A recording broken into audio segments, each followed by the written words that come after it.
नमस्कार फ्रेंड्स, स्वागत है आप सभी का एक बार फिर इस सीखो सब कुछ में। जी हाँ फ्रेंड्स, आज मैं आपको बताने वाला हूँ एक ऐसी फैसिलिटी के बारे में जिस पर आप आपके सेविंग अकाउंट या करेंट अकाउंट में रखे हुए पैसों पर एफडी के बराबर इंटरेस्ट रेट यानी ब्याज प्राप्त।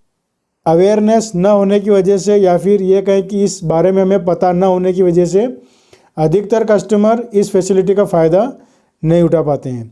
जी हाँ फ्रेंड्स, ऑटो स्वीप फैसिलिटी के नाम से यह सर्विस लगभग सभी बैंकों द्वारा प्रोवाइड करवाई जाती है। इस फैसिलिटी में फ्रेंड्स फ़ायदा क्या होता है कि आपके सेविंग या करंट अकाउंट में रखे हुए सरप्लस अमाउंट पर आप एफडी के बराबर इंटरेस्ट रेट यानी कि ब्याज प्राप्त कर सकते हैं।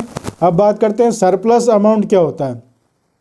तो फ्रेंड्स, सभी बैंकों की अपनी एक थ्रेशोल्ड लिमिट होती है।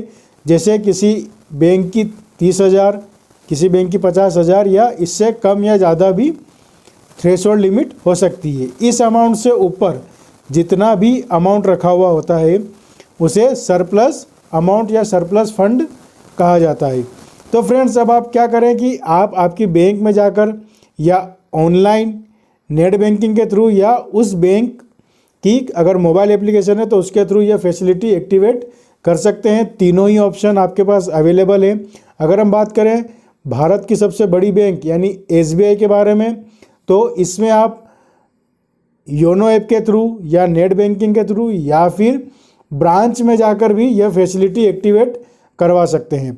अब बात करते हैं इस फैसिलिटी में अपने को क्या क्या सुविधा मिलती है। तो फ्रेंड्स, सबसे बड़ी बात यह है कि जब भी आप आपके अमाउंट की एफडी करवाते हैं तो उसमें एक लिमिटेड टाइम होता है जिसके लिए आपको वो एफडी बैंक के पास रखनी होती है। अगर आप उस समय से पहले यानी मैच्योरिटी से पहले अगर एफडी को ब्रेक करते हैं तो आपको पेनल्टी देना होता है।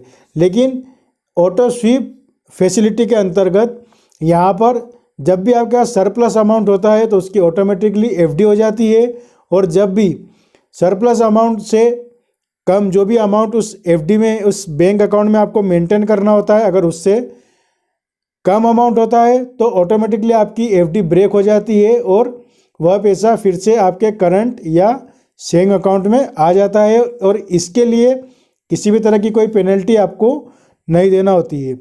अब बात करते हैं कि क्या बार बार यह फैसिलिटी एक्टिवेट करवाना होती है। तो जी नहीं फ्रेंड्स, सिर्फ एक बार आप ये फैसिलिटी एक्टिवेट करवाएं तो उसके बाद यह लाइफ टाइम के लिए एक्टिवेट हो जाती है। अब बात करते हैं फ्रेंड्स कि इसमें स्वीप आउट और स्वीप इन क्या होता है। तो जब भी आपके सेविंग या करंट अकाउंट से पैसा एफडी में जाता है तो उसे स्वीप आउट कहा जाता है, और जब वह एफडी ब्रेक होकर वह पैसा फिर से आपके सेविंग या करंट अकाउंट में आता है तो उसे स्वीप इन कहा जाता है। तो इन बातों का भी आप ध्यान रखेंगे तो आपके लिए काफ़ी लाभदायक रहेगा। इससे फ़ायदा ये होता है कि जब भी आपके अकाउंट में कुछ रुपये ऐसा रखा हुआ है जिसका आपको उपयोग नहीं हो रहा है और आने वाले कुछ समय तक उसका आपको ज़रूरत नहीं पड़ने वाली है, तो उस अमाउंट पर, क्योंकि अगर आप देखेंगे तो सेविंग अकाउंट और एफडी पर मिलने वाले इंटरेस्ट रेट में करीब करीब 2 से 3% का डिफरेंस होता है, और करेंट अकाउंट में तो फ्रेंड्स इंटरेस्ट मिलता ही नहीं है।